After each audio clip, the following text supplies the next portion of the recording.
I am joined now by CBS This Morning co-host Norah O'Donnell, Face the Nation moderator and CBS News political director John Dickerson, and CBS News contributor and Wall Street Journal columnist Peggy Noonan. Great to have you all with me here. Good day to you. So, Norah, what do you expect tonight? What is the big takeaway when the 90 minutes of this town hall is over? Well, I think the idea that Donald Trump could do something tonight that would change the trajectory of this race is a wrong assumption. Okay. I think that the damage has been done. As you noted, there are many Republican lawmakers who have said, denounced his comments, but have also said they won't vote for him. And I think most significantly is that the apparatus that he's relying on in order to win the presidency has also abandoned him. The Republican National Committee and its ground game. Right. The chairman of the RNC, Reince Priebus, who was set to appear with John on Face the Nation this morning, pulled back, and that's why Rudy Giuliani was put out instead. But what he has said is pause or stop to what is the Victory Fund operation, which is the ground game, which gets people to the polls. 40% of votes are going to be decided before Election Day. Cast through early voting, yeah. Right. That's why organization ground game matters. And if the Republican Party essentially says hands off and we're going to instead direct those resources to down ballot races, that's the margin of victory that will result in Hillary Clinton winning an election. John, you just came off the set of Face the Nation, so I'm going to give you a moment to pause. I'm going to ask Peggy this question because you have been in councils with political leaders in times of stress. If you were a part of this council, not to say that you would want to be, but is there anything you think you could actually plausibly recommend to Donald Trump that could be helpful in this particular situation? Oh, my gosh. No. It's that bad. It's that bad. Which is an important answer, I think. It is very difficult for a candidate like Donald Trump, who does things his own way, who's often got a heady sense of, I'm doing this, I don't have to listen to that.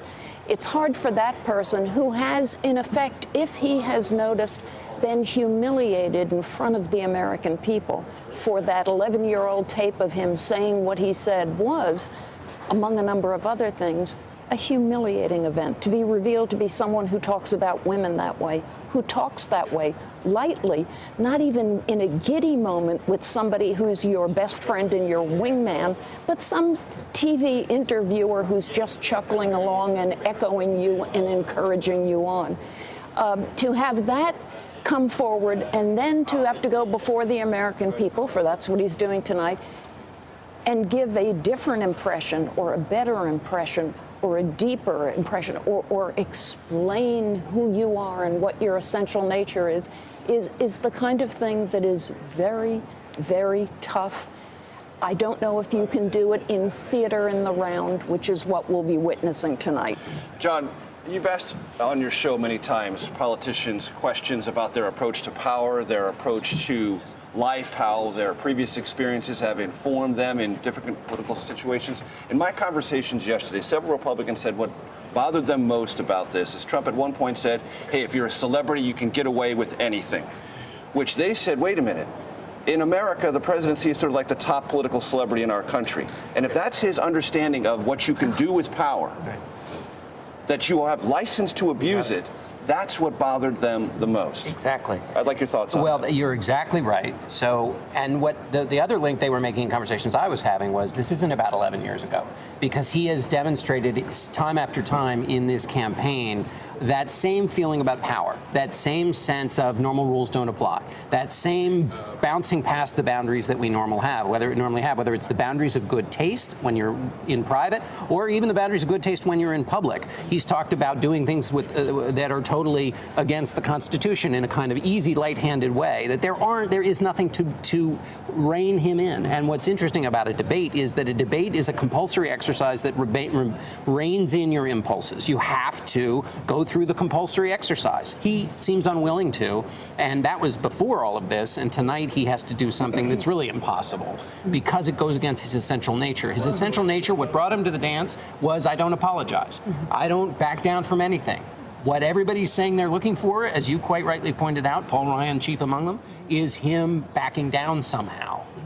That's just not in his nature. You know, we've all been road warriors together on the campaign trail for many years, covering different presidential candidates. And one of the things that has concerned me about this presidential race is the lack of focus on issues, matters of substance. And there are real matters. We have a $19 trillion deficit. We have entitlement reforms that are about to explode, an education crisis in this country. You have healthcare premiums that have gone up double digits in this country. Anyway, all of those issues are not being discussed. And so I keep saying that this is a substance-free campaign.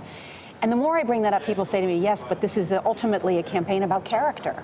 And the presidency, and this is a test of character. And character has been revealed over this very long, long process that we've had. My only concern is that you have to have, when you have that enormous power of the presidency, you have to have a strong two-party system. I mean, that's what our democracy is built on, a system of checks and balances. And my concern is that there isn't a strong Republican Party at this point, because the leader of their party is in severe crisis right now. And some of the rank and file have abandoned him. And that means that there isn't a proper check on if for instance, Hillary Clinton were to win, you have to have a strong check on that power. Well, I think you're going to hear that word show up in a lot of ads starting in about a week, if not sooner, especially if Trump doesn't thread the needle in some miraculous way tonight. And people say, well, there it is. It's still terrible. And we've got to figure out a way to protect, meaning Republicans, institutionally, the majority in the House and the majority in the Senate. And then Rob Portman and Kelly Ott say, elect me because Hillary Clinton may be the next president, and if she appoints people to the Supreme Court, I have to be there to at least be a barrier against that. And what is the precedent for that? What is the precedent? 1996. Yeah. With Bob Dole. That's exactly where the messaging went a month out when the Republican establishment and the lawmakers said, he's not going to win. Let's shift our resources. He's the presidential nominee, but we're going to save the majorities in the Congress. Yeah, and that would, and Paul Ryan will have to say a version of the same thing and say we can quickly rebuild the Republican Party.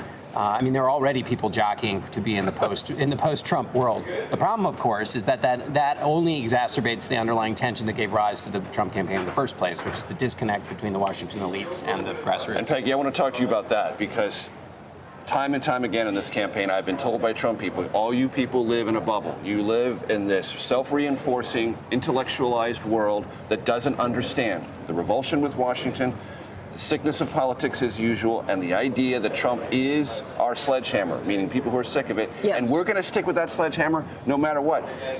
And we're going to do it even more aggressively when you elites tell us to stop doing it.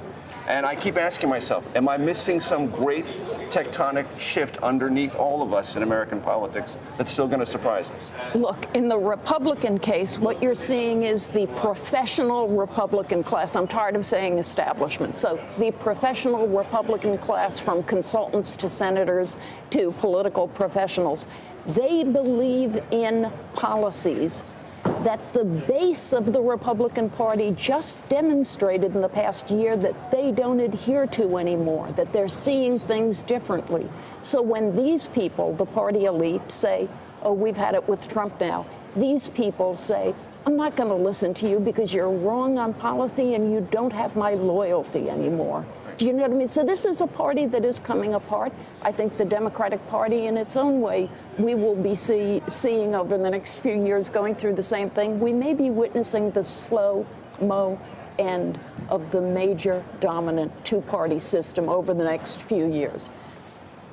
So, John, you mentioned compulsory exercises as part of a debate. We're going to act now as the Olympic figure skating judges. We're going to watch Rudy Giuliani in his performances, various ones this morning, defending Donald Trump and trying to work through this latest Trump crisis. Here's a mashup of Rudy Giuliani on a lot of the talk shows this morning. Only you are out defending Donald Trump. Are you the only one in the campaign that was willing to publicly defend him? Was Kellyanne Conway unwilling to defend Trump's remarks about women? Well, I don't think anyone is going to defend his remarks. I'm not here to defend his comments. If he were here, he wouldn't be defending his comments. But it's one thing to ask for forgiveness. It's another thing to ask to be elevated to the office of the presidency. The reality is that men can change, people can change. Don't these words reflect exactly who he is? No, they don't. He didn't apologize for attacking a Gold Star family. He didn't apologize to questioning the nature of a federal judge just because of his ethnicity. Why did he choose to apologize for this? Well, I think in this case he realized we're talking about his personal behavior and his statements that were absolutely wrong. What Trump is describing in that tape is sexual assault. That's what he's talking about. You know, whether it happened or not, I don't know, and how much exaggeration was involved in that, I don't know. Well, one thing for sure, we can give him a high rate of difficulty on this task. Yes. And Peggy, how would you say, as someone who evaluates these sorts of things and was part of these conversations, how do you do? I can't fully say how he did because I didn't watch all of the shows. I watched John's. However, I will tell you, what we just saw was a tough guy who knew he was about to get pummeled from one end of mainstream media to the other within a 2-hour period this morning. And you got to feel some sympathy for a guy who goes out there and makes a fight that some others will not make. So give him points for that. I mean, it was a brutal spot to be in. I think I'll leave it there. John, your impressions of not only your interaction with the mayor, but what you just saw?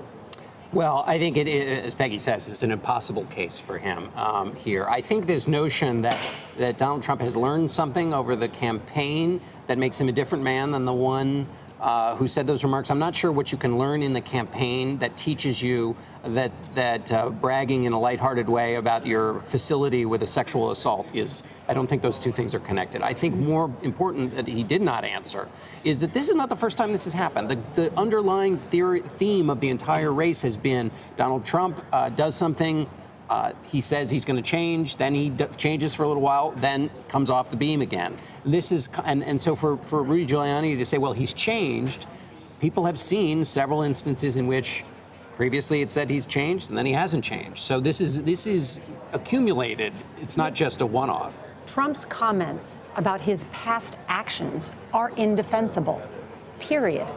End of story. And no one would want to should be in the position of defending and Rudy tried what not is sexual, to, as often as he could. Yes, of sexual assault. I think, as the point has been made, this is not new. This is a pattern of behavior and comments. I interviewed Ivanka Trump 5 months ago. That was when the New York Times story came out that detailed his relationship, many different anecdotes and stories of the way he has behaved towards women. And Ivanka first said, look, I think the New York Times had a thesis, and they wrote around that thesis. And I said, there's instances, though, where your father's accused of groping women. And she said, I'm not in every interaction my father has, but he's not a groper. So this has been addressed previously. We have asked them that we've known about this previously. Yeah, that's connected to two things I'm curious about. One is there a story here? Is somebody going to write a piece in the next few days who has been a reporter, a journalist, who's been an embed, who's been on the scene, a producer, saying, look, the Trump who was just revealed in an 11-year-old tape is the Trump we see every day? Do you know what I mean? Is there a story in that story never fully came out? The other is, my goodness, I'm looking at this and I'm thinking, what did all of the Republican campaigns throughout the primaries that were up against Trump and in a bad way, what did they have in terms of this material, tapes and information, that they decided not to use? Peggy, how did that work? I'm going to have to let Peggy have the last word on that. Sorry, I've been told we need to move on, and I'm told when I'm an anchor, I've got to move on. So I'm going to do that. Nora O'Donnell, CBS This Morning. John Dickerson, Face the Nation. Peggy Noonan, our contributor. Thank you so very much. Thank you.